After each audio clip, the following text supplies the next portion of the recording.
She spent 12 years learning to disappear inside a palace that would never belong to her. 12 years of pressed backs against cold stone, lowered eyes, swallowed words. Evelyne Marrow mastered invisibility the way other people mastered weapons, out of pure survival instinct.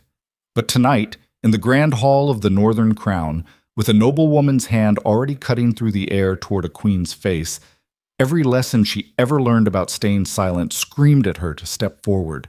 One choice, 1 second, and the invisible girl stopped existing forever. Stay with me to the end. Drop your city in the comments and hit that like if you've ever chosen courage when survival said otherwise. Mystique. The Palace of Velmora's Northern Crown did not warm its servants.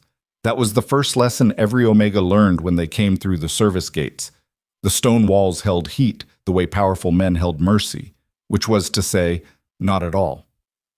The fires burning in the great hearths of the banquet hall were built for the comfort of alphas and nobles and regional delegates who had traveled from every corner of the empire. They were not built for the women and men who carried the wine, who refilled the platters, who stood against the walls and watched and said nothing, and tried very hard to be furniture. Evelyne Marrow had been furniture for 12 years. She was good at it, better than good. She had the kind of face that people looked past, not ugly enough to be memorable and not beautiful enough to draw attention. Brown hair pulled flat against her skull, eyes the color of river clay. Not quite gray, not quite green, nothing that made anyone pause. She stood 5 feet and 4 inches in worn boots that had been resoled 3 times, and her uniform was the same dull charcoal as every other Palace Omega's uniform, so that from a distance you could not tell one servant from the next. That was the point. She moved through the Knight of Crowns banquet with a tray of wine, and she kept her eyes on the floor, and she kept her breathing slow, and she counted flagstones the way she always did when the rooms got too loud and too full and too dangerous. 52 flagstones from the eastern service door to the first pillar. 31 from the first pillar to the edge of the main table. 17 from the edge of the main table to the Queen Mother's dais. She had counted them so many times that the numbers lived in her feet. The Knight of Crowns happened once a year, when the regional lords and their delegations descended on the Northern Crown to renegotiate the old compacts, trade agreements and territorial boundaries and military obligations that kept the empire from eating itself. In theory, it was a celebration. In practice, it was a room full of people who hated each other trying to get drunk enough to smile. Evelyne had worked 6 of them. She knew the rhythms. She knew which delegates drank too fast and which ones never touched their cups. She knew which lords watched the serving Omegas the way men watched things they wanted to take without paying for them. She kept moving. She kept counting. The hall was massive and terrible in its beauty. High vaulted ceilings with iron chandeliers burning low, tapestries on every wall showing old northern victories over territories that were now inside the empire and therefore forbidden from displaying their own old victories in return. Long tables draped in midnight blue and silver ran the length of the room. At the head of everything, elevated on a dais that put her 6 inches above the next tier of importance, Queen Mother Celine sat in a chair that stopped just short of being a throne. Celine was 61 years old and looked 50 and moved like she was 40, and had buried 2 kings and outlasted 3 attempted coups, and was currently the single most dangerous person in the Northern Crown. She had white hair she wore loose across her shoulders, and dark eyes, and a face that had settled into something past beauty, past age, into a kind of absolute stillness that made people lower their voices when they talked near her without understanding why they were doing it. Her son sat to her right. King Cassian Draven. Evelyne did not look at the king. She had learned not to. She had learned not to. The way you learn not to look directly at something bright, not because it was a rule anyone had written down, but because something animal and self-preserving in you recognized that prolonged exposure was inadvisable. He was 29 years old and had been king for 4 years since his father's death in the northern campaigns, and there was nothing soft remaining in him from whatever boy he might once have been. He sat with the particular stillness of men who had stopped needing to perform authority, because authority had simply become the shape of them. Large hands around a wine cup he hadn't touched, dark hair cut close, eyes that moved across the room with the slow, deliberate attention of someone cataloging threats at all times. He was not looking at Evelyne. Nobody was looking at Evelyne. That was the whole arrangement. She reached the far end of the second table and offered wine, and a lord from the middle reaches took a cup without acknowledging her presence as a human being, and she moved on. She reached the table of the Western Dominion delegation and kept her eyes down and her breathing slow and poured wine for the two minor lords who acknowledged the cup and ignored the hand that offered it. Lady Mirelle Vause sat at the center of the Western Dominion table. She was the third thing Evelyne had learned to navigate around, along with the floor's uneven stone near the east corridor and the serving cart whose left wheel dragged when loaded. Lady Mirelle was 44 and had the bearing of a woman who had been told she was exceptional since birth and had spent every year since then collecting evidence to confirm the diagnosis. She was tall, angular, dressed in the deep burgundy of Western Dominion nobility, and she had the kind of beauty that aging had sharpened rather than softened, the way some metals get harder under heat rather than melting. She also had a voice that carried. The banquet had been progressing for 2 hours when the shift happened. Evelyne felt it before she saw it. The change in the room's noise, the particular way conversation clusters will suddenly go quiet in concentric circles when something requires attention. She was near the third pillar, tray balanced on one hand when she caught the first edge of the exchange across the room. Territorial audit rights guaranteed in the Compact of Lornhaven, which your northern administrators have been systematically ignoring for 3 seasons running. That was Morel's voice. Carrying, deliberate, meant to carry. The Compact of Lornhaven was renegotiated in the 3rd year of my son's reign. That was Celine. Quiet, which was worse. Evelyne kept walking. She reached the edge of the second service pillar and stopped, because protocol said a servant did not walk between 2 noble parties in active conversation. Not ever. Not under any circumstances. She stood against the stone and held her tray and watched the floor. Renegotiated. Morel let the word sit. Is that what the Northern Crown calls rewriting agreements that disadvantaged your tax collection schedules? Because the Western Dominion's legal scholars used a different word. The Western Dominion's legal scholars, Celine said, are welcome to present their objections through proper diplomatic channels, as has always been the custom. And how many of those channels lead anywhere but to this room, where the outcome was decided before the delegation arrived? The room was getting quieter in a spreading wave. Evelyne felt her pulse in her palms. This was the thing about nobility that nobody who wasn't embedded inside it could understand from outside. The violence was almost never physical first. The violence was the room going quiet. The violence was the quality of attention shifting toward a single point. By the time anyone actually moved, everything important had already happened in the spaces between words. Lady Mirelle, Celine's voice had not changed register at all. You have been a guest at my table for 3 days. I have fed you and housed you and extended every courtesy. I would recommend strongly that you consider whether the next words you intend to speak are words you wish to have attached to your name permanently. Morel stood. That was wrong. Standing at the Queen Mother's banquet without invitation was wrong the way stepping off a cliff was wrong. Technically a choice, technically available, but with a physics to it that was impossible to undo.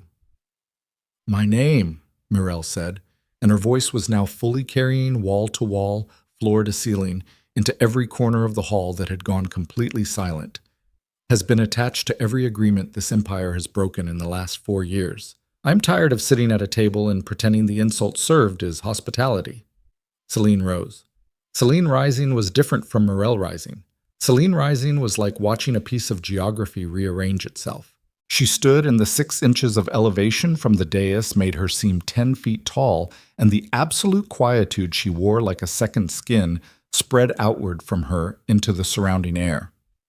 Sit down, Celine said. Very quiet, very clear. Morel crossed the distance between them in 9 steps. Evelyne counted them without meaning to. 1, 2, 3, 4. And Morel was past the Western Dominion table. 5, 6. She was past the neutral floor. 7, 8. She was at the edge of the dais. 9. And her arm was already moving, the open hand already traveling upward in an arc toward the Queen Mother's face, and every person in the great hall of the Northern Crown had frozen in place like the air itself had crystallized around them. Evelyne moved. She did not decide to move. The decision came from somewhere below her ribcage, from some older and less articulate part of her that had apparently been paying attention all these years to more than flagstone counts and wine levels. Her feet were moving before her mind caught up with them. 17 steps from her pillar position to the edge of the dais. She cut the distance at an angle because the straight line would have been one step too slow, and she was between them when Morel's hand came down. The impact caught her across the left cheekbone and the left side of her jaw. It was not a glancing blow. Morel had put her weight behind it, and she was tall, and the arc of her arm had been building for 9 full steps of momentum. The crack of it was audible. Evelyne's vision went white at the edges, and her knees wanted to go, and she did not let them go. She locked them through sheer refusal, and she stood between Queen Mother Celine and Lady Morel Voust in the absolute frozen silence of the Northern Crown's most important political event of the year. Nobody made a sound. Evelyne's tray had clattered to the stone floor, wine spreading across the flagstones in a dark stain. Her left eye was watering from the impact, and she could feel the heat already building in her cheek, the deep bruising throb that said the bone had taken most of it, and her ears were ringing faintly. She was looking at Morel. Morel was looking at her. The expression on Morel's face went through 3 visible phases in the space of 2 seconds. The first was the blank incomprehension of a woman whose arm had struck something other than its intended target. The second was a rapid recalibration as she understood what had happened and who had caused it. The third was something harder and colder, the specific kind of contempt that required a target it could afford to have. "An omega," Morel said, softly, like she was identifying a species of vermin. "An omega just struck me. I didn't strike you."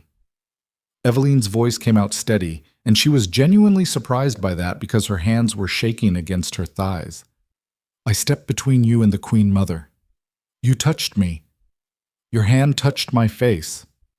The silence in the room had become something physical. Evelyne could feel it pressing from all directions. 200 people holding their breath simultaneously, the chandeliers throwing shadows that didn't quite reach the floor, and underneath all of it, the faint percussion of her own heartbeat working very hard in her ears. "Do you know what you've done?" Morel said it without a question mark. Not a question, a sentence that understood its own answer. "Yes," Evelyne said. "I stepped between you and a woman you were about to strike. You have interfered in a noble exchange. You have placed your body against a regional delegate. You are an omega and a servant in this hall, and you will be removed from this court. Lady Morel." That voice came from the dais. Celine stood 3 steps behind Evelyne, and her voice had not risen in volume and had not changed texture and landed in the room like a hammer drops onto anvil iron. Not loud, but final. "This hall will stand down." The room shifted. Bodies that had been angling forward drew back.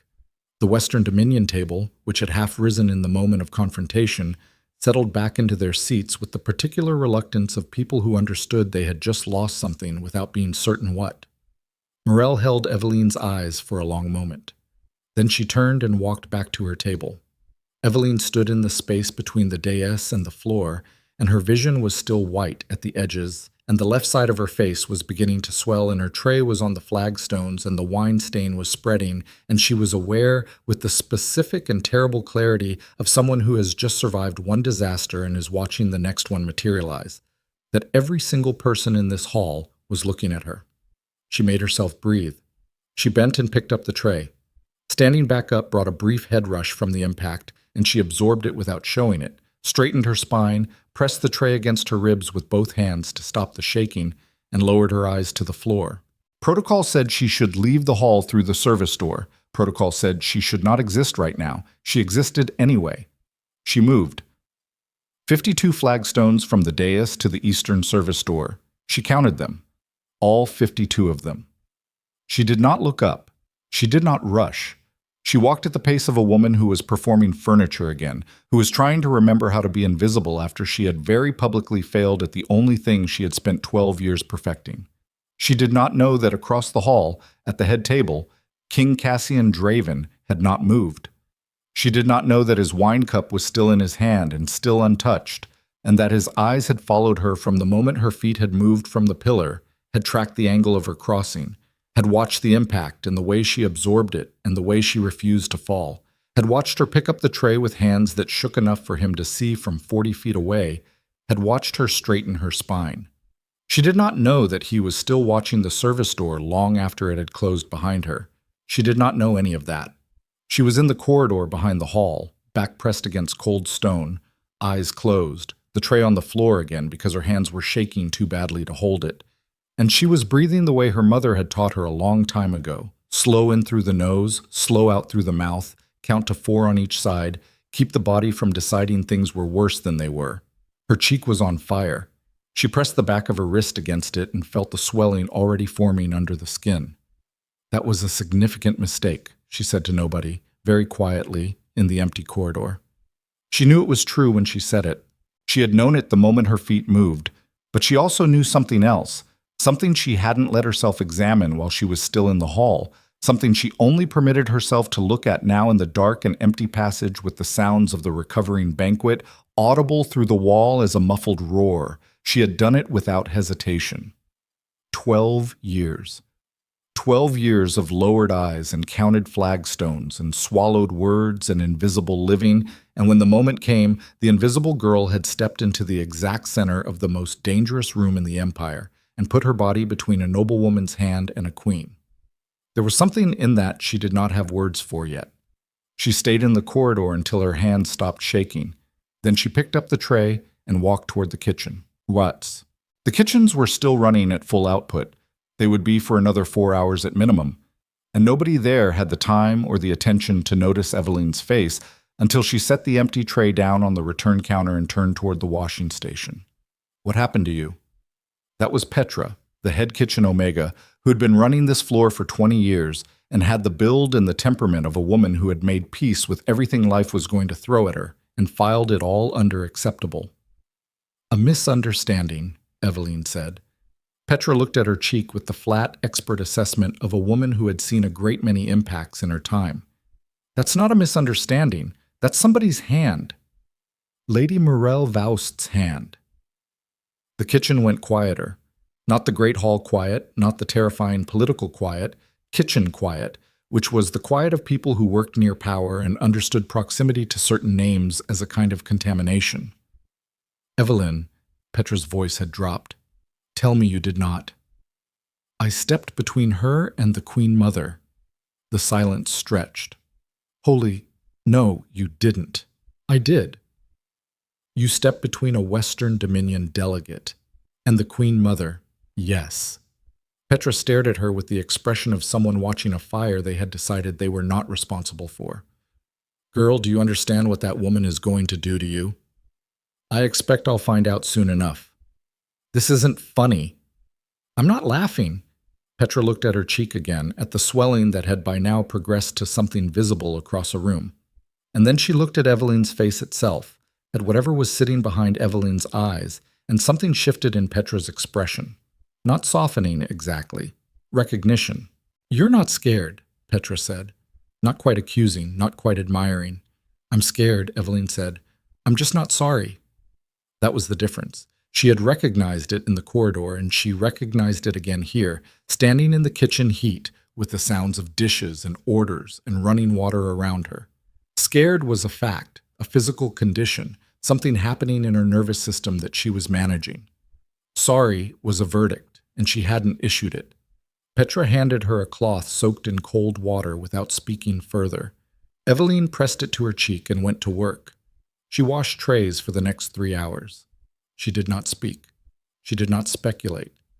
She listened to the kitchen workers talk, and she listened to the fragments of gossip that filtered through from the hall, that Lady Morel had apparently spent the remainder of the banquet in icy composure and had departed early, that the Western Dominion table had been in close conference since the incident, that the Queen Mother had completed the banquet without acknowledging that anything unusual had occurred, which was itself a statement so political that half the hall was still decoding it.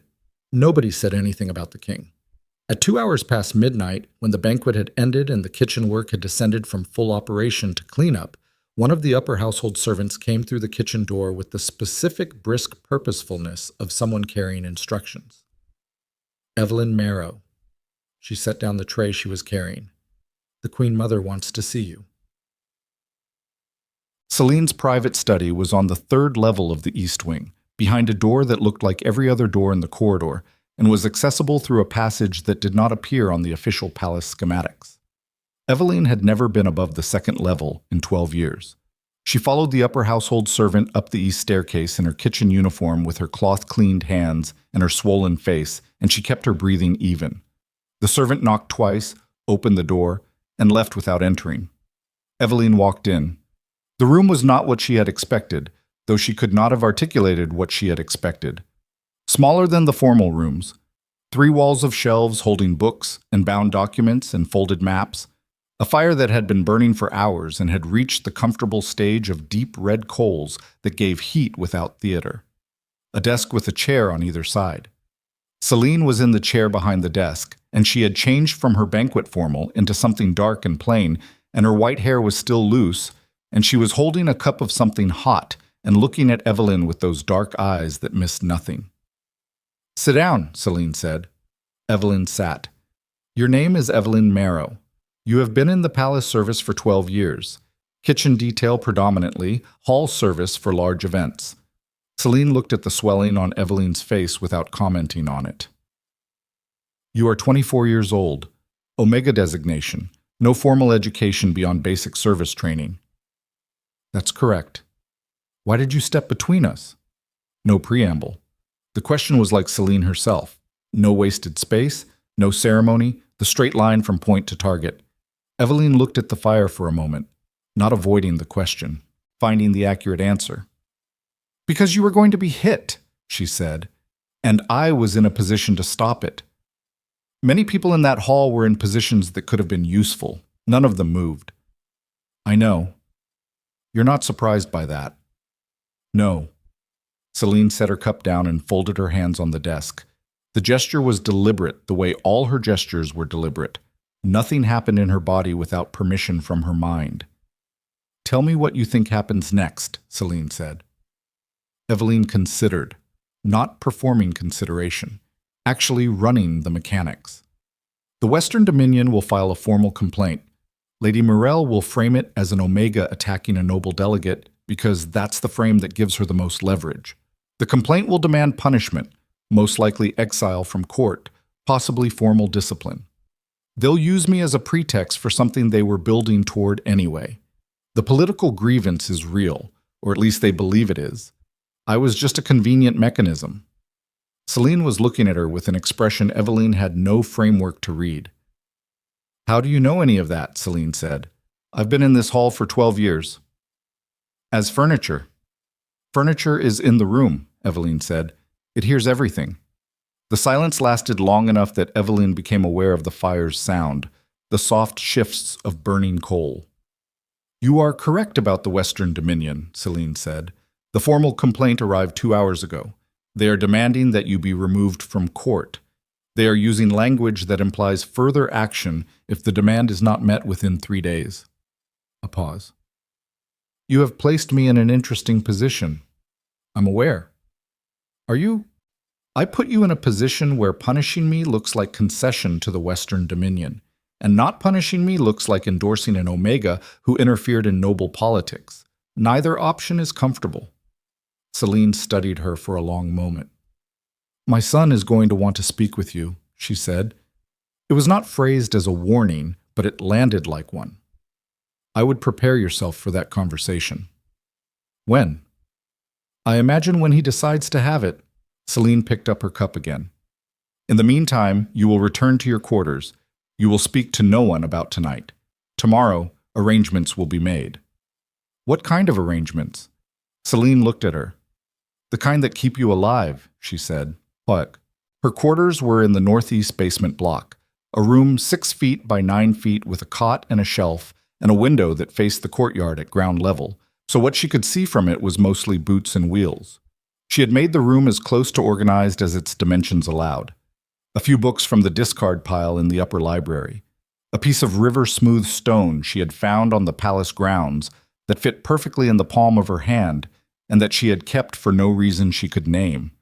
She sat on the edge of her cot and pressed the cold cloth to her face and thought about nothing for a while, which was a skill she had also developed over 12 years, because when you lived surrounded by power and cruelty and politics, you did not survive by thinking about all of it all the time.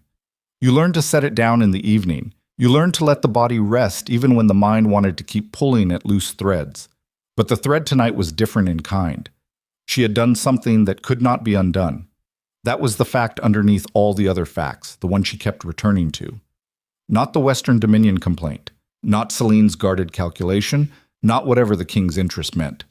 The irreversible fact. In that hall, with that tray in her hand and that count of flagstones in her feet, she had stopped being invisible. Not as a strategy, not as a performance, not as a mistake she had stumbled into. She had chosen it. The woman who made herself disappear for 12 years had looked at a queen about to be struck and decided, in the space of a heartbeat, that the disappearing was less important. She didn't know yet what that meant for everything that came after. She suspected she was going to find out very quickly. She closed her eyes. The fire in her cheek had settled into a steady, deep ache that she could manage. Her hands had stopped shaking. She was tired in the way you get tired after the body has run hard on fear-borrowed energy and the debt comes due. She was almost asleep when the knock at her door came. Not a servant knock, not Petra. Too precise, too controlled. She stood without thinking about it, the years of service-trained alertness pulling her upright before she had consciously decided to rise, and she opened the door. The man standing in her doorway was not the king. He was the king's personal guard. She recognized the insignia, the specific cut of the black uniform that marked the inner household. Late 30s, built like someone had decided to put a military campaign in a human body and see what held. He looked at her face with the particular blankness of a professional. Evelyne Marrow. Yes. His Majesty will see you now. The corridor behind him was empty. The palace was deep into the sleeping hours. No witnesses, no context, just a guard she had never spoken to in 12 years of service standing at the door of her 6x9 basement room in the middle of the night, and the statement that the king would see her. Not would like to, not request your presence. Will see you. She stood in her doorway with her swollen face and her plain clothes and the river stone cold in her hand, and she thought very clearly about what it meant that he had not waited for morning. "Give me a moment," she said. She set the stone on her shelf. She put on her shoes, and she walked out into the corridor to meet whatever the rest of her life was going to be. The guard did not speak on the walk to the North Tower. 3 flights up, a corridor she had never walked, a door she had never stood in front of. He knocked once and opened it and stood aside, and Evelyne stepped through into a room where firelight threw everything into long shadows and angles, and King Cassian Draven stood with his back to her at the window that overlooked the dark city below. He did not turn immediately. When he did, his eyes went straight to the swelling on her face, and something behind them went very still and very cold. "You should sit," he said. Not kindly, not unkindly. The way you say things when you have stopped performing manners and started simply meaning them. Evelyne did not sit. "Why are you here in the middle of the night?" she said. The silence was long enough that she could hear the fire. "Because," Cassian said, "the Western Dominion complaint arrived with a second document attached, one I did not expect." His voice was quiet and flat, and underneath the flatness was something she could not yet name but could feel the weight of. A list of names. People they claim have been feeding information to the Eastern Territories for the last 2 years. Compromised members of my household. He looked at her steadily. "Your name is on it." The fire cracked. "That's a lie," Evelyne said. "I know it is," he said. "Which means someone gave Morel your name tonight, specifically after what happened in the hall. Someone inside these walls." He turned back to the window. "Someone who wanted you removed from this palace badly enough to forge a treason accusation within 3 hours of an incident they could not have anticipated." Evelyne stood very still. "Someone in your household," she said slowly, "is afraid of me." Cassian turned from the window. "Yes," he said, "and I need to know why." Evelyne stood in the center of a room she had no business being in front of a king she had no business speaking to, and she looked at Cassian Draven the way she had spent 12 years training herself not to look at him, directly, without the performance of submission, without dropping her eyes to the floor. He was watching her the same way. "Someone in your household is afraid of me," she said again, slower this time, because the shape of it was settling into something she needed to understand completely. Not angry, not offended, afraid. There's a difference. Yes, anger wants punishment, fear wants elimination. She looked at the fire for a moment, not breaking from his eyes to hide, just thinking. The complaint from the Western Dominion, the treason accusation, those aren't the same strategy. One is political pressure. The other is an attempt to remove me permanently before you have time to think about why you shouldn't. Cassian's expression did not change. He had one of those faces that had been trained or beaten or simply grown into a kind of stillness that gave nothing away without permission. But his eyes moved across her face with an attention that was not casual.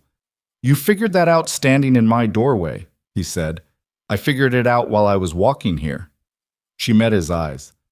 3 flights and a corridor is enough time. "Most people," he said, "would be on their knees right now asking for mercy." "Would mercy be available?" A pause. Short. "No," he said. "Then kneeling would be theater. I don't have the energy for theater tonight." Something shifted in the room. Not warming. Cassian Draven did not warm. She understood that already, the same way you understand the temperature of a room from the moment you enter it. Something more like a recalibration. A man adjusting his estimate of a situation. He moved to the desk and sat on the edge of it with his arms crossed, and his eyes still on her face, and she remained standing because he hadn't told her to sit a second time, and she wasn't going to ask. "The list Morel sent has 7 names," he said. 6 of them are household staff who have been in the palace between 3 and 8 years. Low clearance positions. The kind of people who get put on lists to give the list credibility." A pause. "Your name was added differently." "How?" "The ink, different batch. Same hand, same pen, but the ink has a slightly different composition. Our document examiner confirmed it within the hour. Your name was added after the original list was written, possibly as late as this evening." Evelyne absorbed this. "So the original list existed before tonight," she said. "Before anything happened in the hall, yes. Which means the Western Dominion came here with a prepared treason accusation and was waiting for a reason to deploy it. The incident in the hall just gave them a vehicle." She looked at him. "And my name was added because I became visible at exactly the wrong moment." "Or the right moment," Cassian said. "Depending on who you are." The question underneath that was not subtle. She heard it clearly. "I'm a kitchen servant who has been in this palace for 12 years without drawing a single formal complaint," she said. "I have no contact with the Eastern Territories. I have no contact with anyone outside this palace. I don't have family. I don't have a network. I don't have anything that would make me useful to an intelligence operation." She kept her voice flat and factual. "I stepped between your mother and a woman who was going to hit her. That's the complete inventory of what I am." "That's not the complete inventory," he said. She waited. "You mapped the strategic situation correctly in under 3 minutes standing in a corridor in the middle of the night. You spoke to my mother without breaking, and my mother breaks most people before they've finished their second sentence. You identified the difference between anger and fear as political motivators without anyone teaching you that framework." He tilted his head slightly. "Who taught you?" "Nobody." "Evelyne. Nobody taught me. I watched. I've been watching for 12 years. When you have no power and no status and no safety, watching is the only tool available. You get very good at it." The fire had settled deeper. The room was warmer than it had been when she walked in, or her body had stopped running on fear cold and started processing again. Cassian looked at her for a long moment with something in his expression she could not name. Not admiration. She didn't think he was the kind of man who operated on admiration. More like the specific attention of someone who has found an unexpected variable in a system they thought they understood. "Tomorrow morning," he said, "the Western Dominion will formally present both complaints to the full court, the assault accusation and the treason accusation. Combined, they carry enough legal weight under the old compacts to demand your immediate removal from palace grounds and a formal investigation." He paused. "An investigation that would take approximately 6 months. during which you would be held in the border garrison at Vethcrow. Evelyne knew what Vethcrow was. Everyone in the palace knew what Vethcrow was. It wasn't a prison exactly. It was the kind of place people were sent when the powerful wanted them to disappear without the inconvenience of formal execution. People went to Vethcrow for 6-month investigations and came back broken or didn't come back at all. She kept her face still. "What is the alternative?" she said. "I bring you into the royal household under my personal protection. The assault accusation becomes void because the Queen Mother's household cannot be prosecuted for protecting its members. The treason accusation becomes a matter for the Crown's own investigation rather than a Western Dominion proceeding." He looked at her steadily. "You remain in the palace, under my protection." She heard the shape of what he was offering, and she heard the shape of what he was not saying, and she held both of them up and examined them. "Your protection," she said. "What does that mean in practical terms?" "It means you answer to me. You live in the household quarters, not the servant block. You attend court functions as part of my staff. You go nowhere without clearance." A pause. "And you tell me what you see. You want me to watch for you. You've been watching for 12 years. I'm suggesting you do it with a purpose and a paycheck." It should have sounded clinical. It almost did. But underneath the flat offer was something she was beginning to read in him. The specific way this man replaced every softer word with a harder one because the softer words cost him something he had stopped being willing to spend. She thought about Vethcrow. She thought about 6 months in a border garrison and what came back from it, if anything came back. She thought about the things she had felt in the corridor after the banquet. Not sorry, just scared. And the difference between those two states. "You're not offering this because it helps me," she said. "No. You're offering it because someone inside your household forged a treason accusation within 3 hours of an incident, and you don't know who. And you want something you can use to find out." "Yes. And I'm useful because I'm already invisible. Because the people who are afraid of me will think that adding my name to your household roster is a punishment dressed as protection. They'll think you've neutralized me. They won't know you've actually repositioned me." Cassian looked at her with that flat, unreadable attention and said nothing for a moment. "You're going to be a problem," he said. Not accusingly, more like a man updating a ledger. "You already have a problem," she said. "I'm a potential solution." "There's a cost." "There's always a cost. This one is specific." He stood from the desk and moved to the window again, not away from her, just to the window, the way he had been standing when she walked in, and she understood without being told that he thought better with his back to a room. "If you come into my household and someone finds out why, you become a target. The moment you stop being invisible and start being useful, you stop being protected by anonymity. Anyone who wanted to move against me through you will have a clear line. That was already true after tonight. It gets worse. I understand that. Do you?" He turned. "You have spent 12 years surviving by being unimportant. What I'm describing makes you important. That's not an upgrade. That's a different kind of danger than you have ever been in." She looked at him across the room. She thought about what surviving had cost her. 12 years of it. 12 years of counting flagstones and keeping her eyes down and swallowing every word that wanted out. And she had survived, technically. She had stayed alive and fed and housed, and she had survived.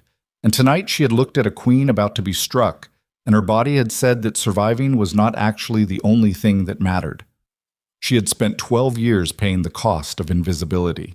She understood now, standing in this room, that the cost of visibility was going to be different in kind and not necessarily smaller. But she had made that choice in the hall. Her feet had already voted. "I'll take the position," she said. On it, the morning came gray and cold. Evelyne stood in the room she had been assigned in the household quarters, which was on the second level and had a window that faced east and a bed with actual bedding and a desk and a lamp. And she looked at all of it with the particular vertigo of someone standing in a space that doesn't yet match the internal map of where they are supposed to be.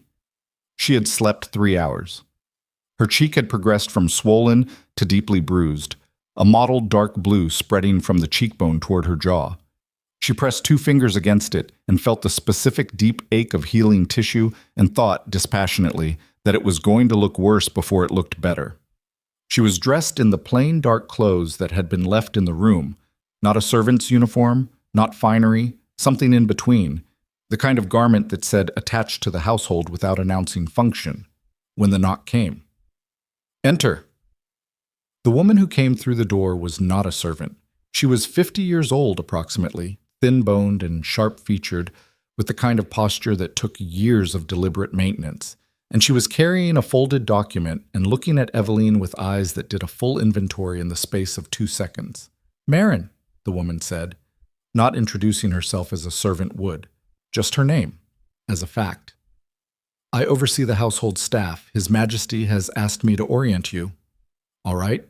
Marin looked at the bruise, said nothing about it.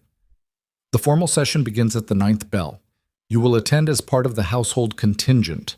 You will stand with the household staff on the north wall. You will not speak unless directly addressed, and you will not make eye contact with the Western Dominion delegation." She paused. "Those are not suggestions." "Understood." "After the session, the Queen Mother has requested 30 minutes with you. After that, you will meet with the household security officer to complete the clearance protocols." She held out the document. "This is your household registration. It confirms your status as a protected member of the Crown's personal staff." Evelyne took it, looked at it. The seal at the bottom was real. She had seen the Crown's seal on documents enough times to know. And her name was at the top in formal court script. Evelyne Marrow, Royal Household Staff. She had been in the palace for 12 years and had never seen her own name on a piece of official paper. "One question," she said. Marin looked at her. "The 6 other names on the Western Dominion's list, do you know what's being done about them?" A pause. Not long, but present.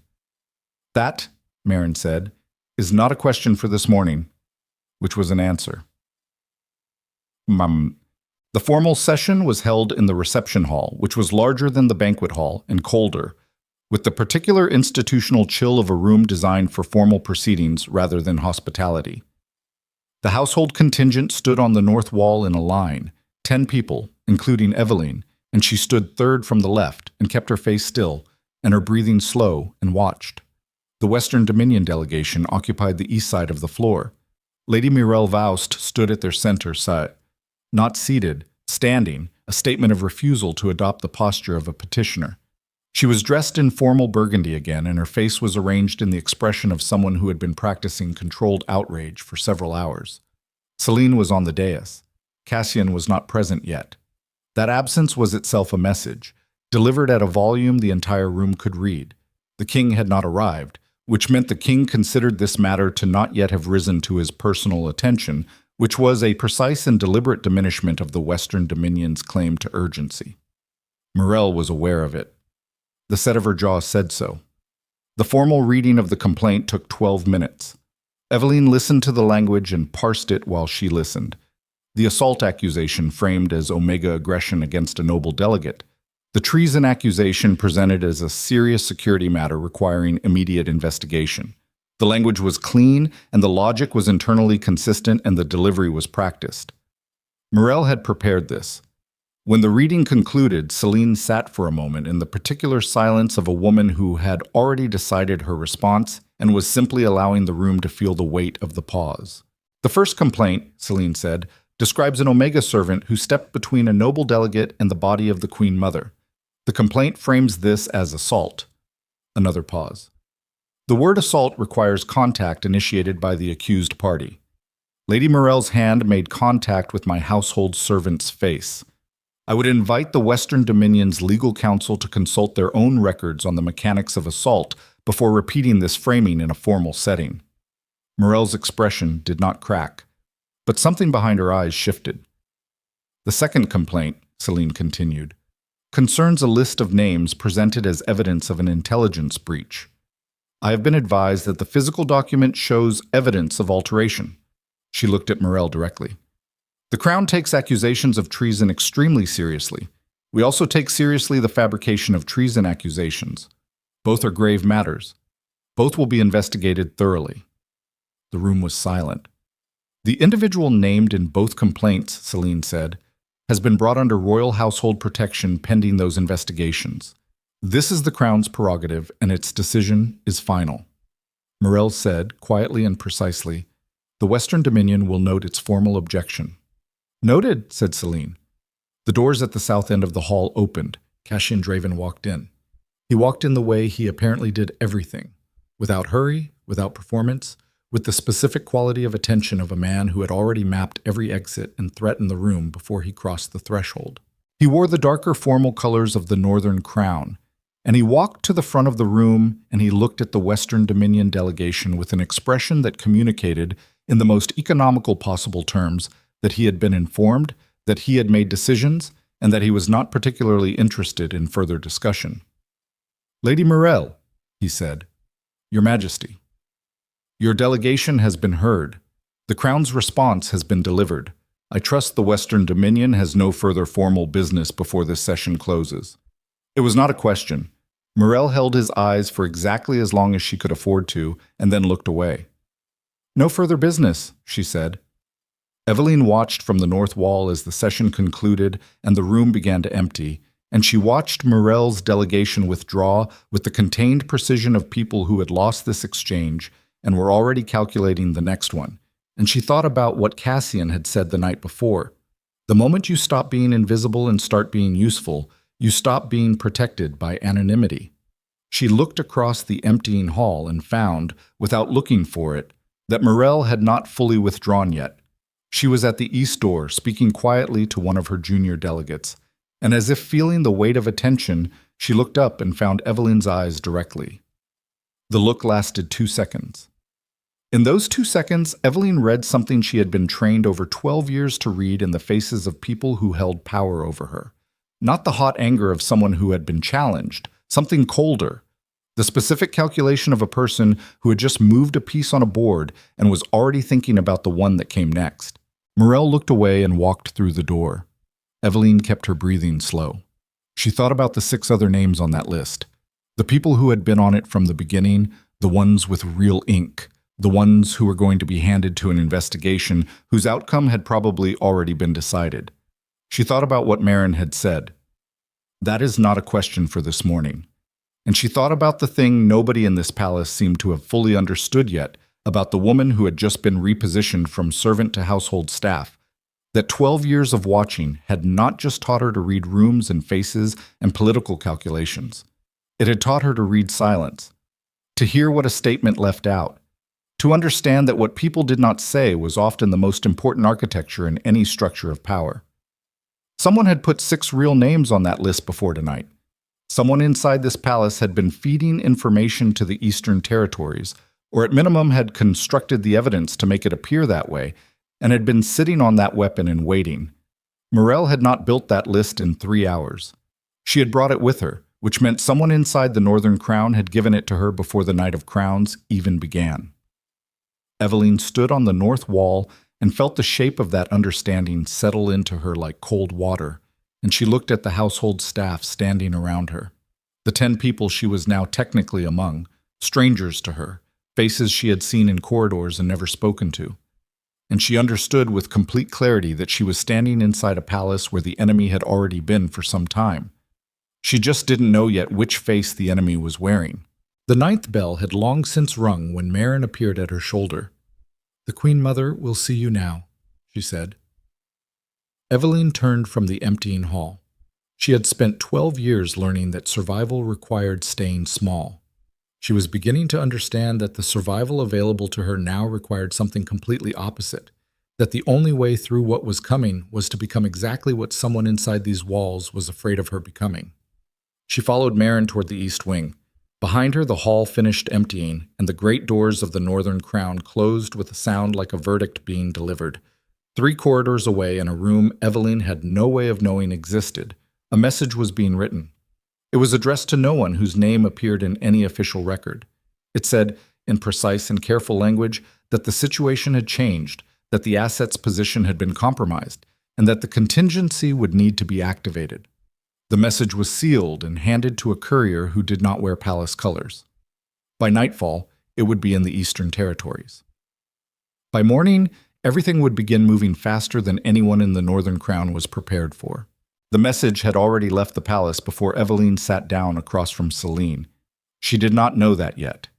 She sat in the same chair she had occupied 2 nights ago in the Queen Mother's study, and the fire was burning at the same depth of red coals, and Celine was looking at her across the desk with those dark eyes that processed everything and disclosed almost nothing. "Tell me what you observed this morning," Celine said. No greeting, no preamble. Evelyne had come to understand in the short time she had spent near this woman that preamble was a luxury Celine had stopped affording herself sometime in the last decade and had not missed. "Mirelle came prepared," Evelyne said. "The formal complaint was practiced. The language was too clean for something assembled overnight. She brought that document with her to Velmora before the Night of Crowns." "Yes. Which means the treason list existed before any incident gave her reason to deploy it. She was waiting for a vehicle." "Also, yes. The 6 original names on that list, are they real?" Celine looked at her. The pause was exactly long enough to mean something. "2 of them are," Celine said. 2 members of the household staff have been passing non-critical information to a Western Dominion intermediary for approximately 8 months. Low-level material, scheduling, supply routes, staffing rotations. She set her cup down. The kind of information that is valuable not for what it contains, but for what it establishes. A channel, a pattern of reliability. The groundwork for asking larger questions later. Evelyne processed this. So Mirelle didn't invent the list, she cultivated it. She spent 8 months building 2 real assets inside this palace and then surrounded them with 4 false names to dilute the investigation, and added your name as the 6th false name to create a vehicle for your removal. Because someone told her I was worth removing. The fire shifted, a log settling into itself. "That," Celine said, "is the question we have not yet answered."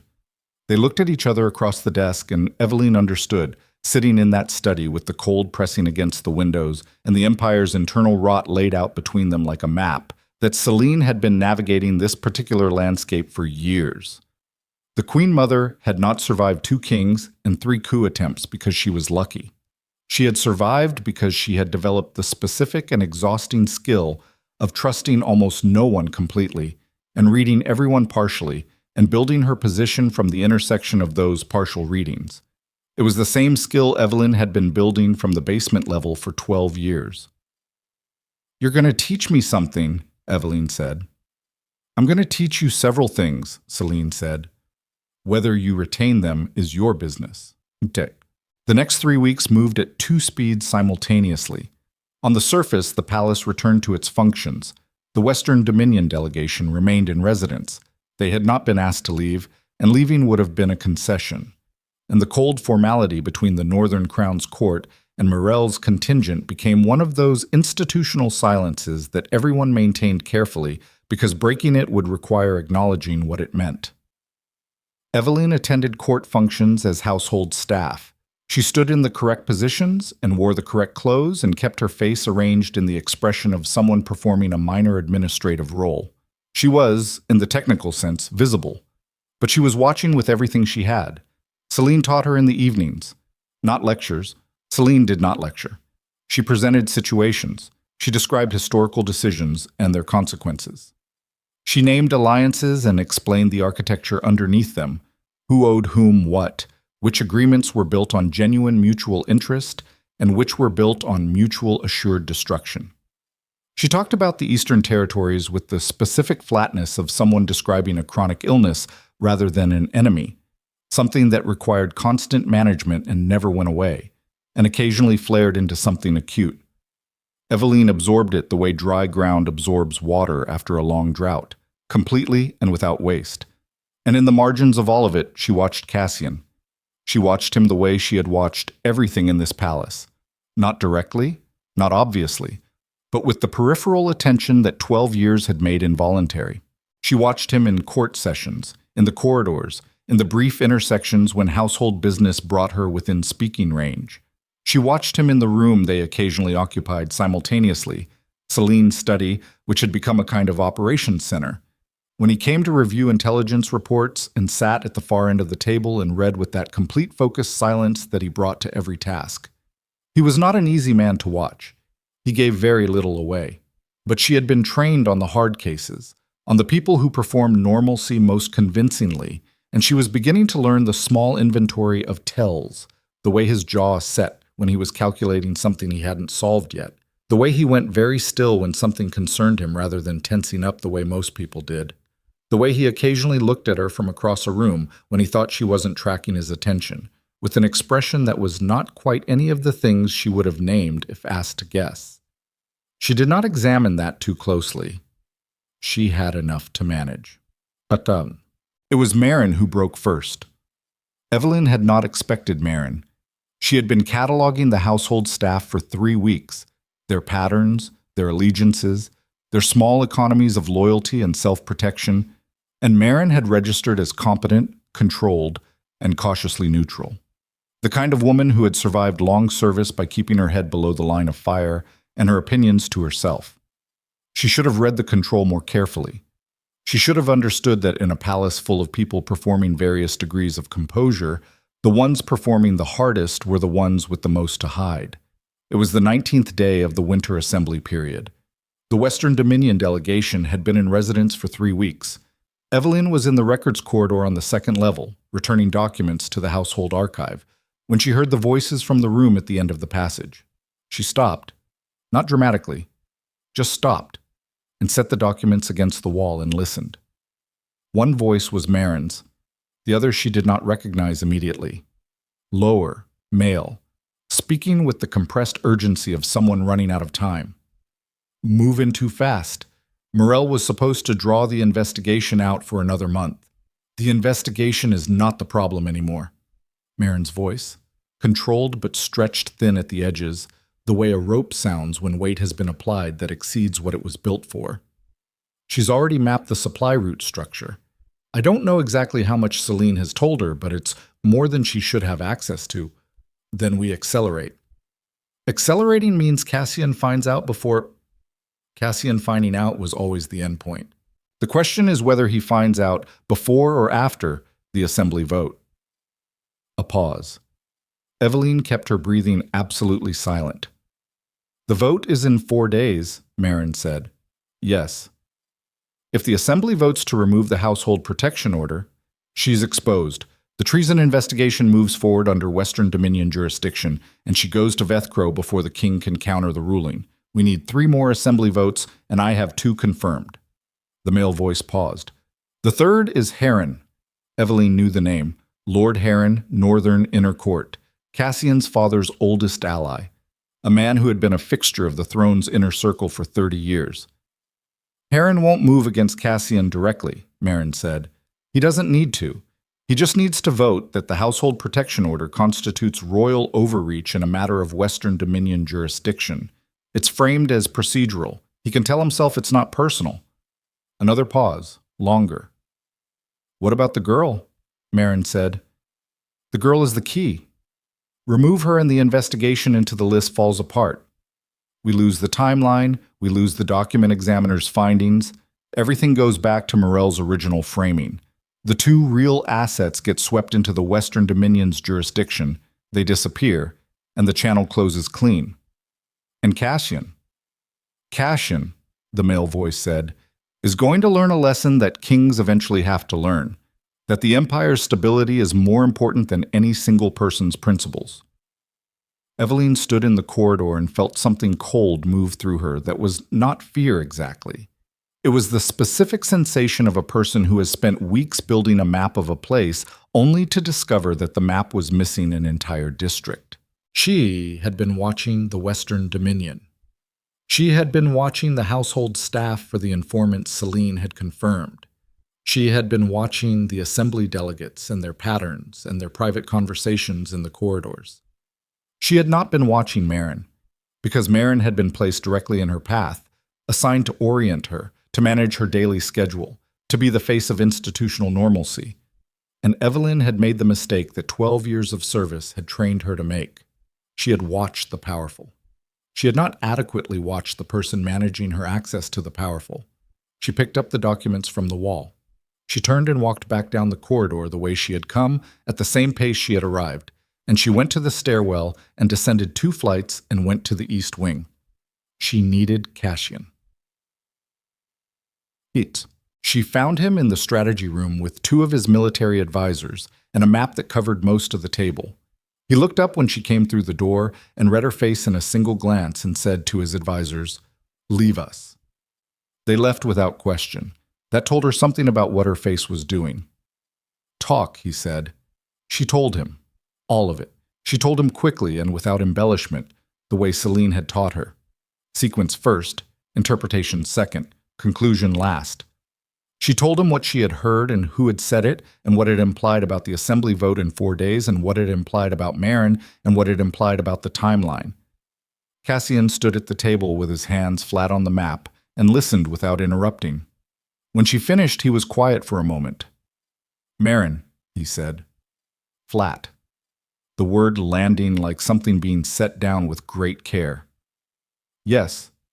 She has been in this household for 19 years. "I know." He stood up from the map and turned away from her and stood with his back to the room and his hands at his sides, and she watched the set of his shoulders and understood that she was watching a man absorbing a particular kind of blow. Not the blow of a threat, but the blow of a betrayal, which lands differently, lands in a place that threat cannot reach. She knew that place. She had been hit in it before, in smaller ways, over 12 years of service. The difference was Cassian had 19 years of it standing in the person of one woman, and it had just inverted completely. He stood there for 15 seconds. She counted. Then he turned back around and his face was fully closed. "The assembly vote," he said. 4 days. 3 confirmed votes needed to remove the household protection order. 2 confirmed, 1 pending. Heron. Heron. He said the name the same way he had said Marin's name, with that specific flatness that was the absence of every other thing he could have said. "If they get the 3rd vote, I go to Vethcro before you can counter the ruling. The investigation timeline disappears. The document examiner's findings become contested and then buried." She kept her voice steady. "And whoever is running the Eastern Territories channel inside this palace walks away clean." Cassian looked at her. "We have 4 days," he said. 3, realistically. The day of the vote, they'll move fast. "What do you need?" The question stopped her. Not the question itself. She had been preparing for the shape of it since she left the corridor.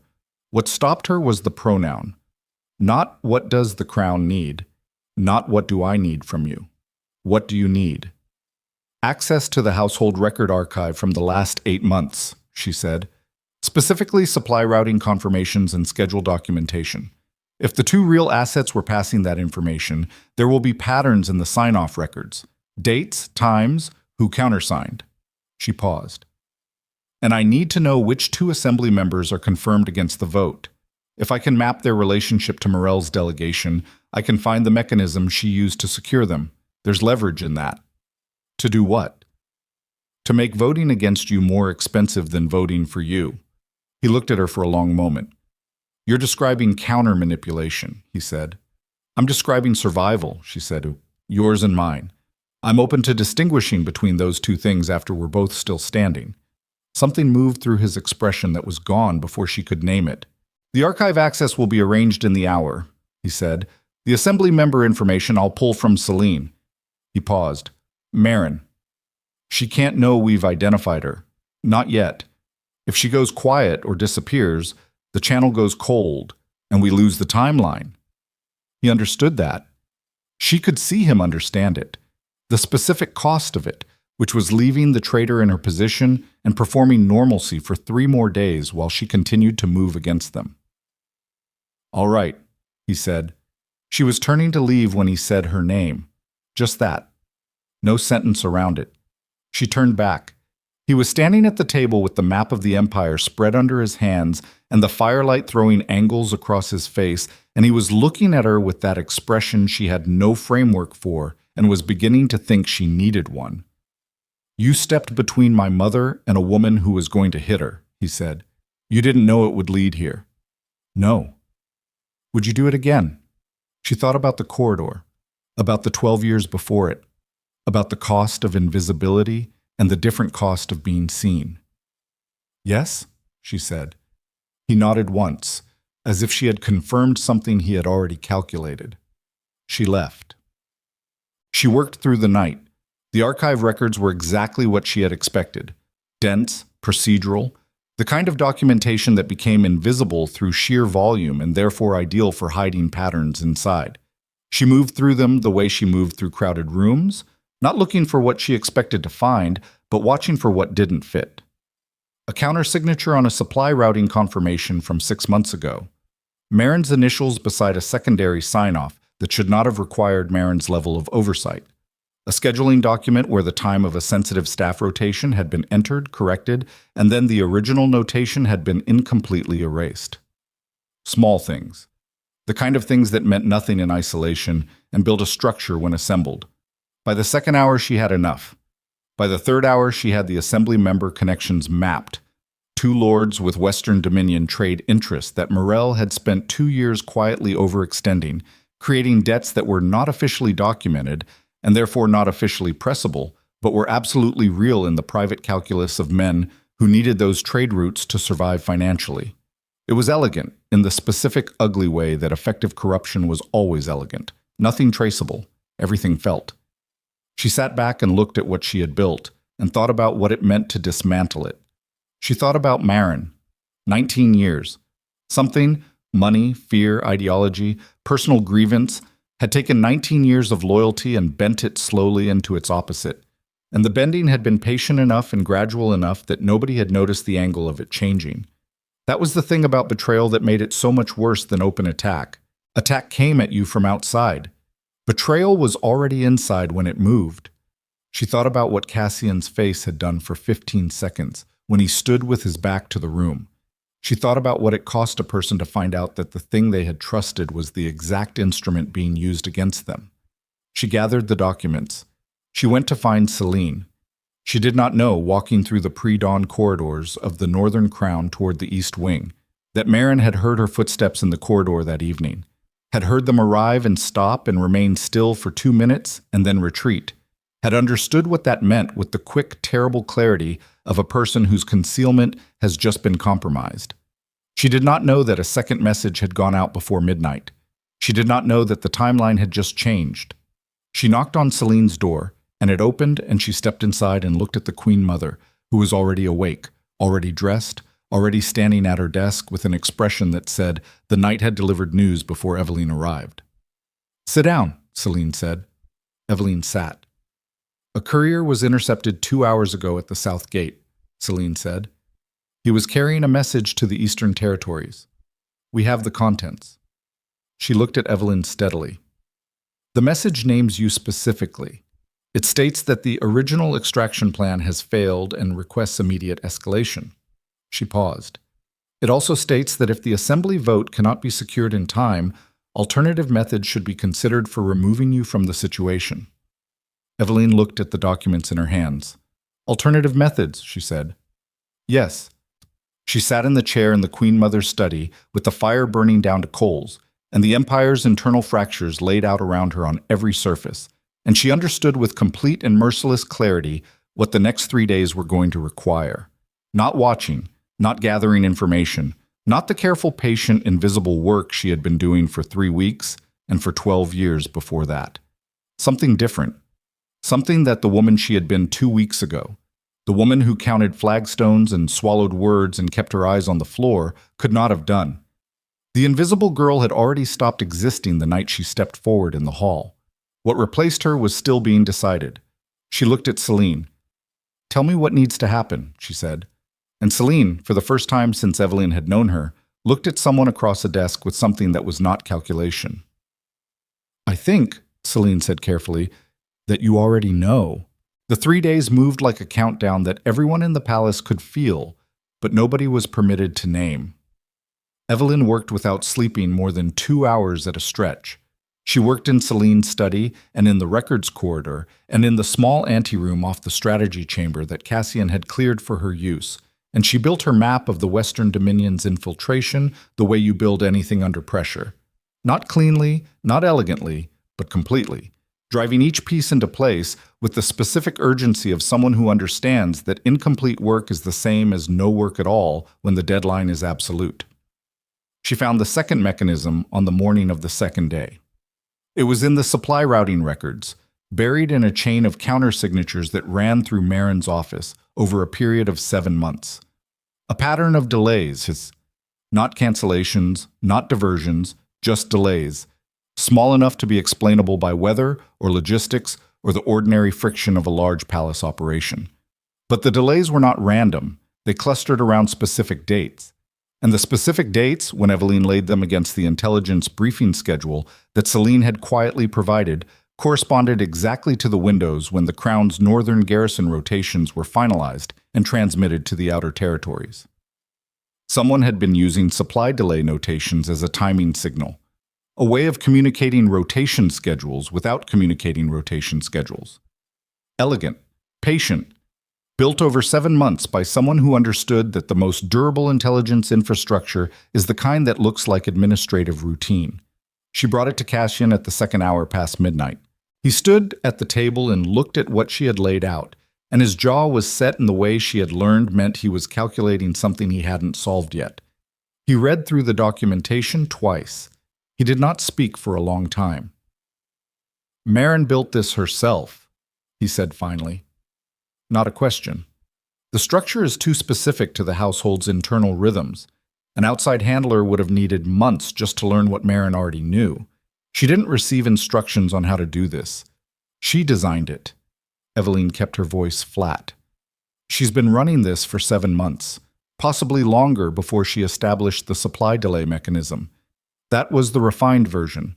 There may be earlier, cruder versions in the records we haven't found yet. Cassian set the document down. "The garrison rotations she compromised," he said. 3 of the northern outposts reduced their perimeter coverage on compromised dates. "We lost 2 scouts last spring at the Delmark border position. I assumed weather." He stopped. "I assumed weather." The fire was burning low. Neither of them moved to add to it. This was the thing about betrayal that no preparation adequately addressed. Not the damage it caused directly, but the retroactive damage, the way it reached back through time and recontextualized everything you thought you understood. Every decision made on bad intelligence, every loss you had filed under acceptable risk that had actually been manufactured risk, engineered by someone who ate at your table and understood your household rhythms and smiled at the appropriate moments for 19 years. Cassian stood at the table with that knowledge settling into him, and Evelyne watched his face do absolutely nothing, which she had come to understand was the most significant thing it could do. "The assembly vote is tomorrow," she said. "Yes. I have the leverage on the 2 committed votes. Lord Carvin's trade debt to Morel is documented enough to present as a conflict of interest.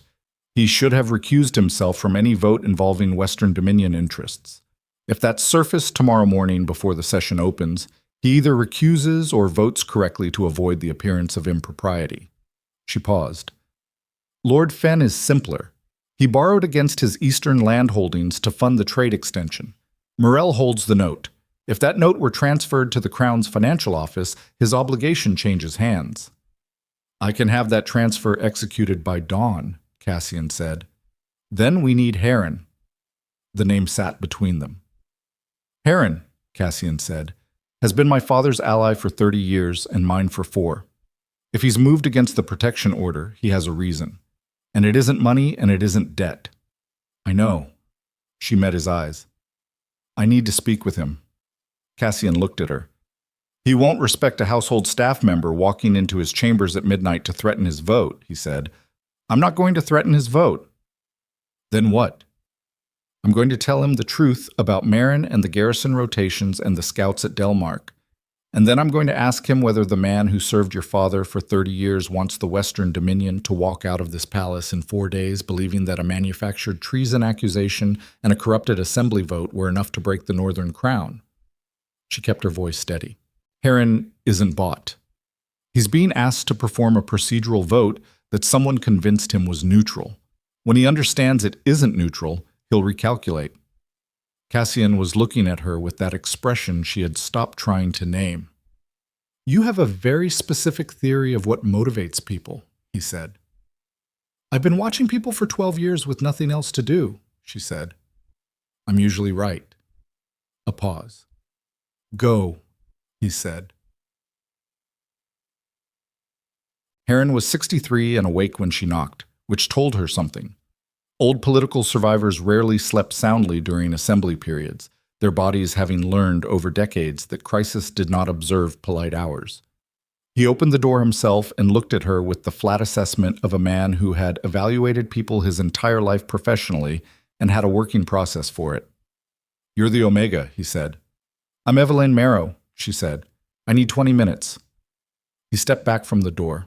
She told him about Marin. She told him about the garrison rotations. She told him about Delmark. She laid it out the same way she had laid everything out for Celine and Cassian. Sequence, interpretation, conclusion. And she watched Heron's face as each piece landed, and she watched the old lord absorb it with the particular stillness of a man whose estimation of a situation has just undergone a fundamental revision. When she finished, he sat back in his chair and looked at the fire for a long time. The 2 scouts at Delmark, he said. I knew their fathers. She said nothing. The vote tomorrow, he said. I was told it was procedural, a question of jurisdictional boundaries. It was presented that way deliberately. He looked at her. Old eyes. The kind that had seen enough to stop being surprised by human capacity for either courage or corruption. What do you want from me? He said. Vote correctly, she said. That's all. He studied her for a moment longer. You stepped in front of the Queen Mother in that hall, he said. It was not quite a question. Yes. Why? She had answered this question twice now. She gave him the same answer she had given Cassian and Celine, because she was in a position to stop it, and the Queen was going to be hit. Heron listened to it and looked at her the way someone looks at something they are deciding whether to believe. All right, he said finally. She stood. Marrow, he said. She stopped. The king is going to need someone who watches the rooms he doesn't have time to watch. He paused. Don't waste it. She left. Quote, the assembly session opened at the 9th bell, and the room had the specific electrical quality of a space where everyone present understood that something important was about to happen and had arranged themselves accordingly. Evelyne stood on the north wall with the household contingent and watched. Lord Carvin recused himself from the vote at the 8th bell, 40 minutes before the session opened, citing a conflict of interest regarding Western Dominion trade obligations. The recusal was formal, documented, and delivered with the expression of a man who had been presented with an exit and taken it. Lord Fenn voted with the Crown. He did not look at Morel when he did it. Lord Heron voted with the Crown. He looked at nobody in particular. His face was composed and final. The protection order held. 3 votes to remove, 4 to maintain, with 2 abstentions from assembly members who had apparently decided that the cleanest position available to them was no position at all. Morel stood at the east wall and received the vote count with absolute control. Not a movement, not a visible reaction. The face of a woman who had invested 18 months in a strategy that had just failed at its last step and was already in the process of deciding what came next. It was that controlled non-reaction that made Evelyne's hands go cold. She had won the vote. She had won the vote, and Morel was not reacting the way someone reacts when they have lost a final play. She was reacting the way someone reacts when one line of effort has failed and another was already in motion. The alternative methods the intercepted message had mentioned. She looked for Cassian across the room and found him at the front, at the procedural table receiving the formal confirmation of the vote count from the assembly clerk. His back was to the south corridor entrance. The south corridor entrance where, in the moment Evelyne's eyes moved to it, a palace guard she did not recognize was standing just inside the doorframe. Not palace colors. Close. Almost identical, but not quite. The belt configuration was wrong. Palace guards wore the buckle on the left because it cleared the sword arm. This man's buckle was on the right. She was already moving. She moved the way she had moved in the banquet hall 4 weeks ago. Not with a plan, not with a strategy, with the body's own faster mathematics. The animal calculation that precedes conscious thought and is sometimes the only calculation that matters. She crossed the north wall in 3 steps, was past the household contingent before any of them understood what was happening, was cutting the diagonal across the assembly floor, with no cover and no authority, and every eye in the room beginning to track her movement. Cassian. She didn't shout it. She said it at the volume of a woman standing 10 feet behind a man who is not expecting to hear his name from that direction, and it carried because the room had gone quiet around her movement, the way rooms do when something breaks the expected pattern. He turned. She was pointing at the south corridor entrance. He looked. The man in near palace colors had already begun moving forward, already had his hand inside his jacket, already was closing the distance between himself and the king, with the specific focused momentum of someone who had committed to a single action and was not reconsidering it. Cassian moved left. Not back. Left, which was toward the threat rather than away from it. The instinct of a man whose first response to danger had been trained inward rather than out. He got his arm up. The blade the man had drawn was short and came in fast and caught Cassian across the forearm rather than the throat, because he had moved left when any civilian's instinct would have been to move right. The room erupted. Household guard came from the north entry. The assembly delegates scattered from the floor. Morel did not scatter. She stood at the east wall with her hands at her sides and watched with an expression that Evelyne, in the chaos of the next 30 seconds, filed away in the place where she stored things to examine later. The attacker was subdued on the floor within 4 seconds. Cassian was standing with his forearm pressed against his side and blood coming through the fabric of his jacket, slow and dark, not arterial but real, and 2 of his personal guard were already at his shoulders. Evelyne was 6 feet from him. He looked at her. His forearm was bleeding through his sleeve and his jaw was set and his eyes were fully present in the specific way eyes get when the body has decided that now is not the time for anything except what is immediately in front of it. "I'm all right," he said. Not to the room, to her. She looked at the blood on his sleeve and then at his face and thought, with the particular clarity that comes after a body has run hard on pure instinct and the adrenaline is beginning to process, that she had just done the thing she had told herself she was not going to examine too closely. She had called his name before she had finished deciding what she was going to do about it. "The arm needs pressure," she said. "Now." He let her take hold of his sleeve and press her palm against the cut through the fabric, and she stood in the center of the assembly floor of the Northern Crown with an empire's worth of chaos breaking around them, and her hand on the wound in a king's arm, and she felt, underneath everything else, the specific and inconvenient recognition of a woman who has spent 12 years learning not to want anything she couldn't afford. She could not afford this. She pressed harder against the cut anyway. The room was full of shouting now. Guards and delegates, and the formal clerk trying to call order from behind the procedural table. The attacker was on the floor with 3 men holding him. Morel was still at the east wall, being approached by 2 palace guards who would formally detain her delegation pending the investigation that had just become unavoidable. And across the floor, past the overturned chairs and the scattered assembly documents, and the guards converging from every entrance, Evelyne looked at Morel's face one more time. Morel was looking back at her. Not at Cassian, not at the detained attacker, at Evelyne. And the expression on Morel's face was not the controlled mask she had been wearing all morning. It was something older and harder than that, and it was directed with complete precision at the Omega servant who had stepped in front of a queen 4 weeks ago and had apparently not stopped moving since. It was the expression of a woman who had just lost this battle and was rearranging her understanding of who had beaten her. One of the palace guards stepped between them, and Morel disappeared behind a wall of Northern Crown colors, and Evelyne looked back down at the blood coming through the king's sleeve against her palm.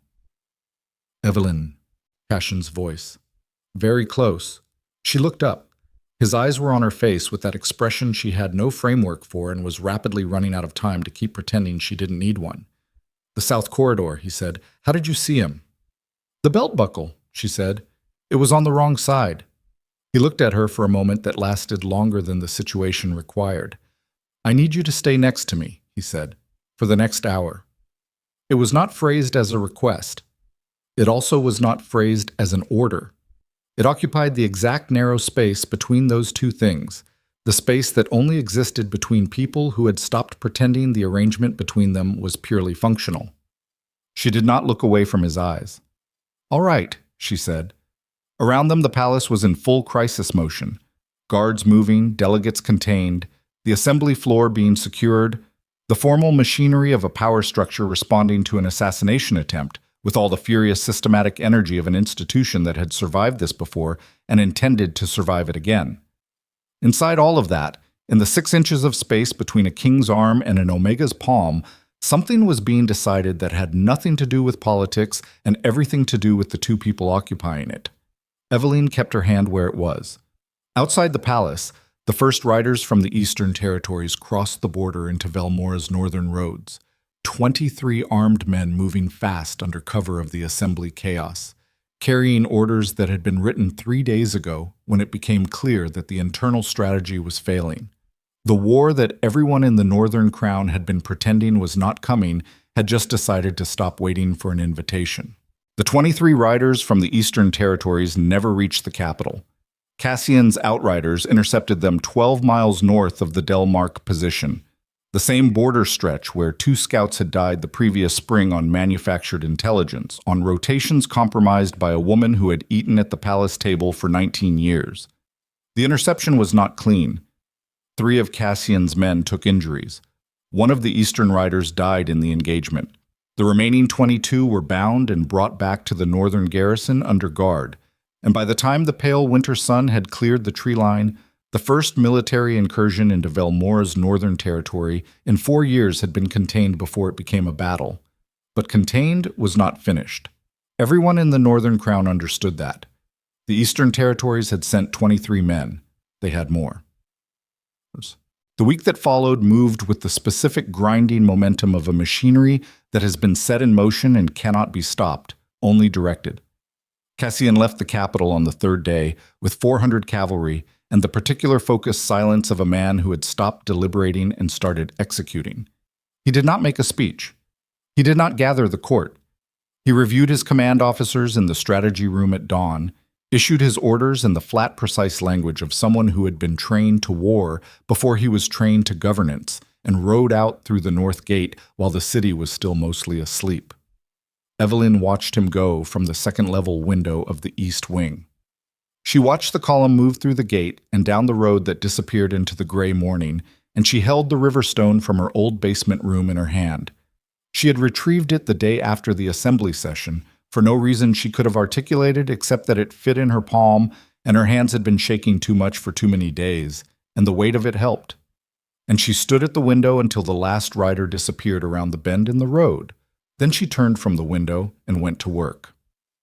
Celine had said, in the days before Cassian departed, that wars were won or lost before the first battle in 2 ways: through the field, which was the king's domain, and through the fracture lines inside the enemy's own structure, which was something else entirely. The Western Dominion's alliance with the Eastern Territories had been built over 2 years on shared grievance and mutual economic interest. It was the kind of alliance that held when both parties believed they were winning and dissolved when the calculus changed. Evelyne's work in the weeks that followed Cassian's departure was the systematic application of pressure to that calculus.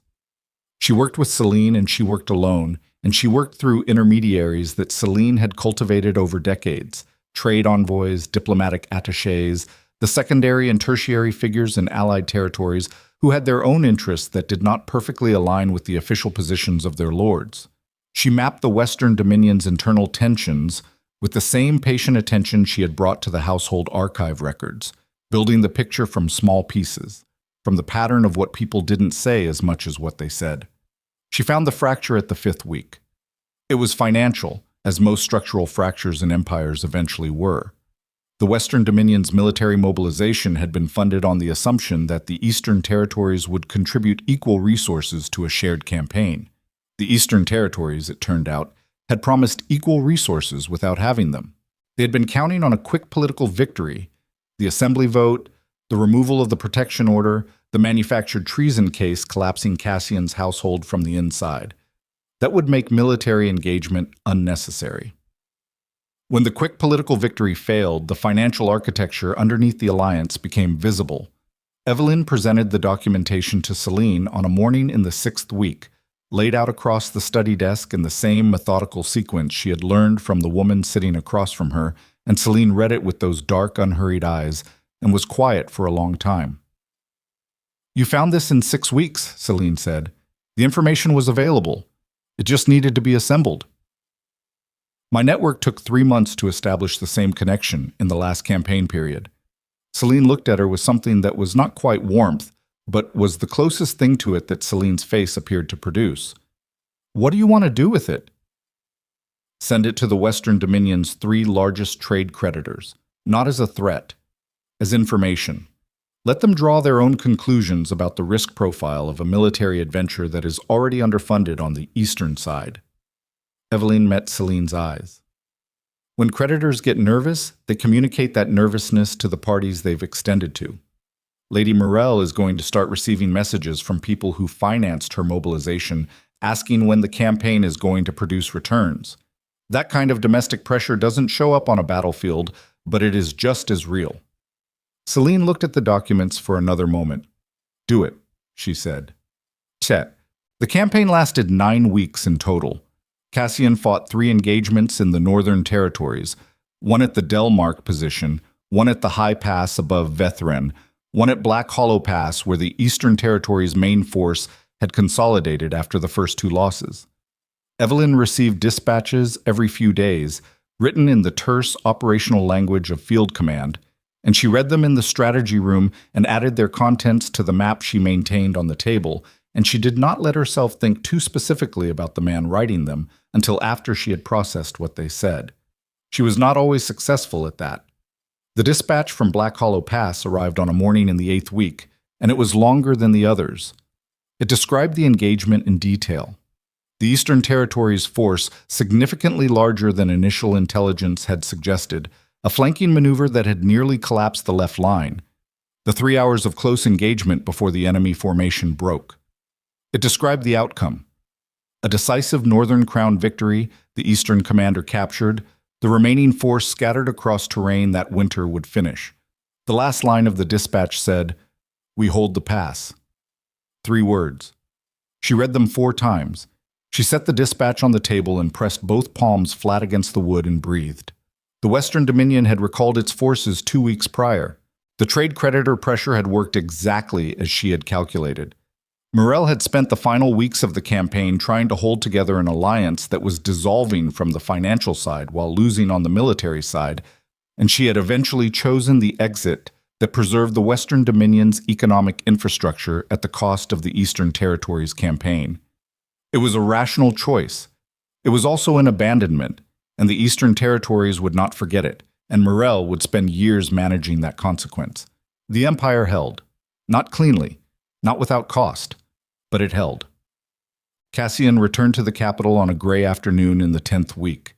He rode in at the front of his column looking like a man who had been in the field for 9 weeks, which meant he looked like a man who had been sleeping on frozen ground and eating campaign rations and conducting 3 military engagements and managing the logistics of 400 soldiers in winter terrain. There was a scar on his jaw that had not been there when he left, a fresh one, pale at the edges, still in the visible stage of recent healing. His face had settled into something harder than it had been, the way cold does to certain materials, compressing them into a denser version of themselves. He came to Celine's study that evening. Evelyne was there, as she had been almost every evening for 9 weeks, and she looked up when he walked through the door, and he looked at her, and neither of them said anything for a moment. "You broke the alliance," he said. "The alliance broke itself. I just made sure the right people could see the fracture."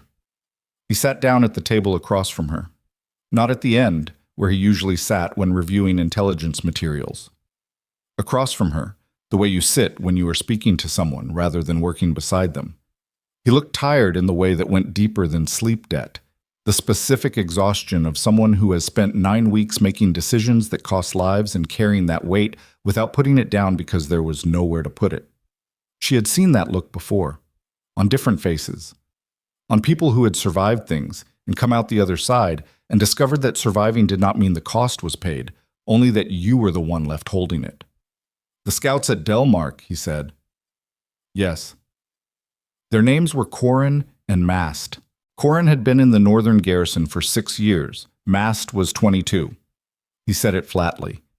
Not performing grief, something past performance, past the stage where you needed to perform it to make it feel real.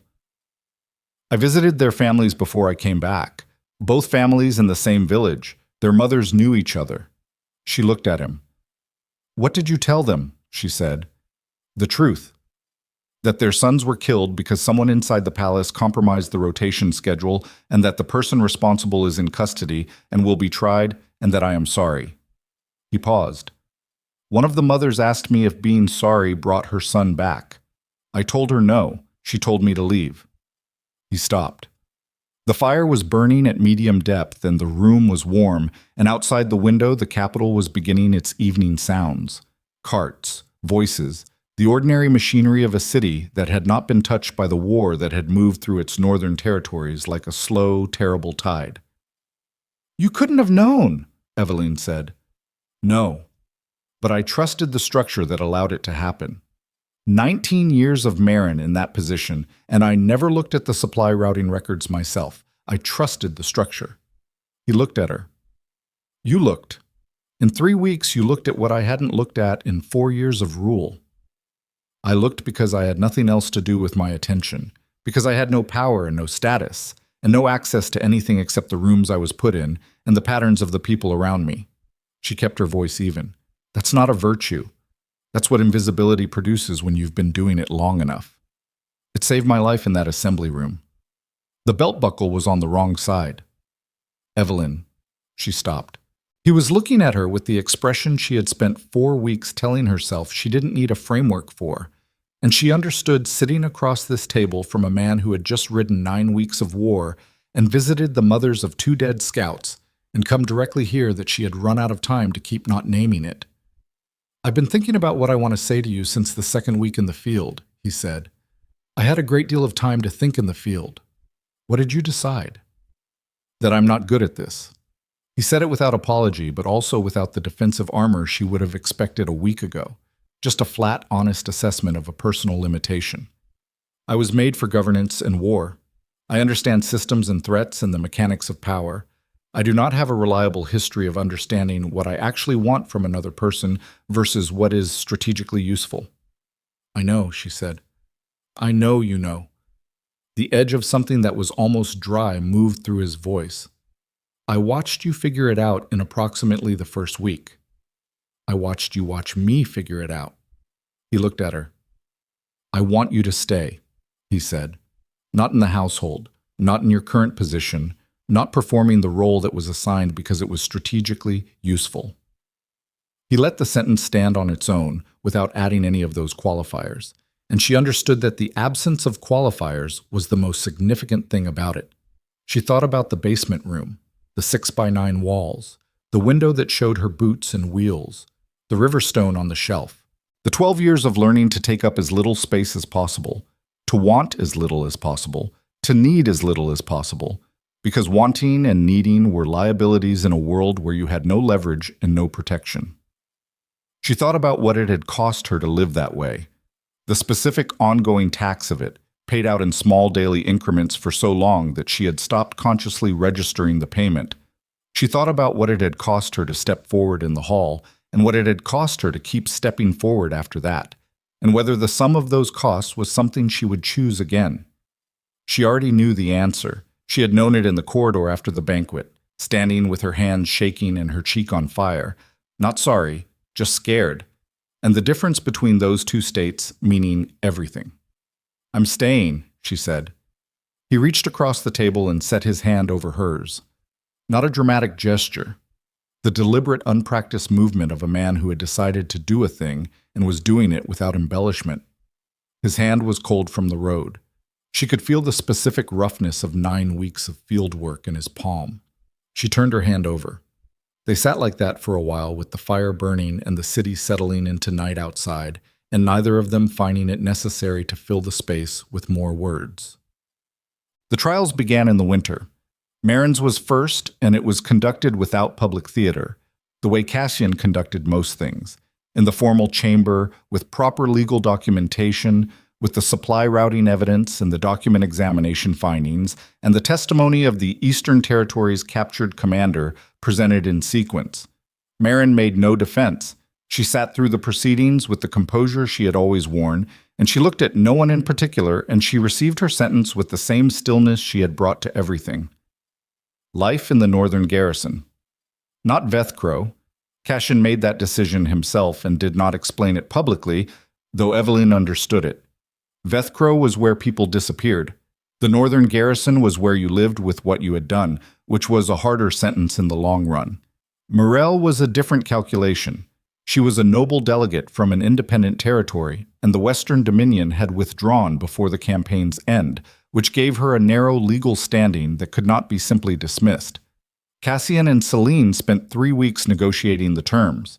The outcome was a formal treaty that stripped 3 Western Dominion territories of their expanded trade rights under the Lornhaven Compact and attached specific compliance requirements to any future renegotiation, terms that would constrain Morel's room to maneuver for years. It was not the ending that burned bright. It was the kind of ending that held. Morel signed the treaty in the same formal chamber where the assembly had voted, and she signed it across a table from Celine, and she looked once at Evelyne, who was standing at the north wall in household colors, and whatever moved through her expression in that moment was gone before it could be read. Then she left the palace, and the gates closed behind her, and the Northern Crown's guards returned to their posts.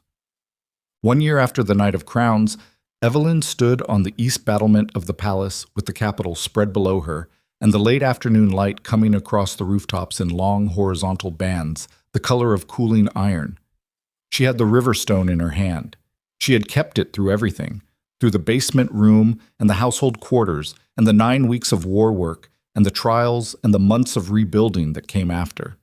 She had kept it because it had no use and no political value, and it fit in her palm, and sometimes the things you keep are the ones that remind you who you were before the world started asking you to be something else. She heard him come up the stair. She didn't turn. Cassian came to stand beside her at the battlement wall and looked out at the capital with the particular quality of attention he brought to cities, mapping them, reading them, the same way he read people and rooms and tactical terrain. His arm was against hers on the stone ledge. The scar on his jaw had settled into something permanent. It would be there for the rest of his life. She had stopped noticing it except in the moments when the light caught it directly and reminded her of the assembly room floor and the blood through his sleeve against her palm and the 6 inches of space between them where something had been decided. "The Eastern trade envoys confirmed this morning," he said.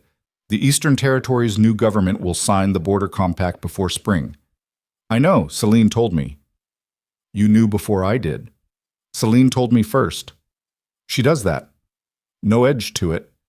An observation about a woman he had stopped contending with and started simply accepting, which was its own kind of peace. They stood in the quiet for a while. Below them, the capital moved through its evening patterns, carts and voices and the smell of cook fires coming up from the lower districts. The ordinary machinery of a city that did not know most of the specific names of the people who had kept it intact, which was how it always worked, which was perhaps how it should work. The people who held the walls rarely stood in the light.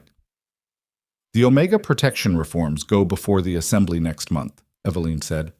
"They'll pass." "You're certain?" "I have the votes, and Heron is co-sponsoring the proposal. When a 30-year veteran of the inner court puts his name on a reform, the middle assembly tends to follow." He paused. "You wrote the framework." Celine reviewed it. Celine said it was better than anything her advisors had produced in the last decade, and to tell you, she said so. He looked at her sideways. "She asked me to pass that on directly, rather than have you find out through correspondence, because she said you would take it more seriously coming from me." Evelyne looked at the city. "She's right," she said. Cassian made a sound that was not quite a laugh, but occupied the territory adjacent to one, a thing that would have been a laugh in a man with more practice at them. She turned the river stone over in her hand. She thought about the woman who had carried it in a basement room for years, who had counted flagstones and kept her eyes down and survived by taking up so little space that the world mostly forgot she was present. She thought about that woman with the specific tenderness you bring to something that is genuinely gone, Baz. Not with regret, because the going was necessary, but with the acknowledgement of what it had cost to be her and what it had taken to become something else. The strongest people she had ever known were not the ones who had never been broken. They were the ones who had sat in the specific rubble of what they used to be and decided, without any guarantee of outcome, to build something from the pieces. Marin had been broken and built something terrible. Celine had been broken multiple times and built something that held a kingdom. Cassian had been made into a weapon by grief and war and was slowly, imperfectly, learning to be more than that. And she had been made invisible by 12 years of survival and had chosen, on a single night with a tray in her hand and a count of flagstones in her feet, to be seen. None of them had done it cleanly. All of them were still paying some version of the cost. That was the truth underneath the official story, underneath the reformed compacts and the signed treaties and the assembly votes, that every real thing was built by people carrying weight they hadn't finished processing yet, building anyway, because the alternative was to let the weight win. She looked at the river stone in her palm.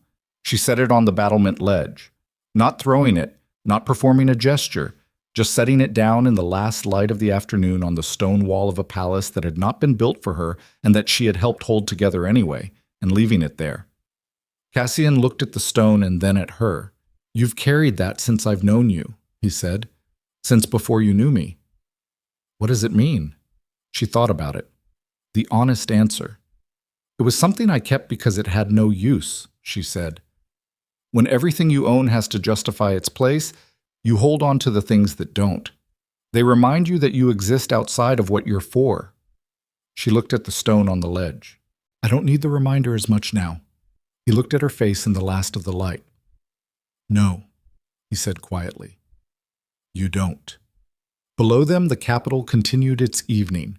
The cook-fire smoke rose from the lower districts, and the carts moved through the gates, and somewhere in the city a child was shouting something at someone, and the voice carried up over the walls the way sounds do at that hour, when the day is almost finished and the air goes still and clear. Evelyne stood on the battlement of the Northern Crown, with the Empire's reformed peace settling around her like a landscape after a long flood recedes, changed, rearranged, some things lost. The ground underneath revealed as something different than anyone had assumed, but solid. She had not saved it alone. She had not saved anything alone. That was the truth the stories always got wrong. The ones that needed a single name to attach to a turning point, a single face to put on a before and after. The real turnings were always distributed across more people than the record kept. Celine with her 30 years of held knowledge. Heron with his vote and his willingness to be reached. The house staff who had not broken under pressure. Cassian's soldiers at 3 engagements in the northern cold. She had been one piece of it. A piece that had not existed in its current form a year ago, that had been a basement room servant counting flagstones and swallowing words, that had been made into something different by the chain of choices that began the night she stepped forward. That was enough. It was, she thought, exactly enough. The last light left the sky, and the capital's lamps came on one by one in the dark below, small and warm, and distributed across the city like the answer to a question nobody had written down. She stood there until the stone was fully cold against the ledge. Then she turned from the wall, and she walked back inside.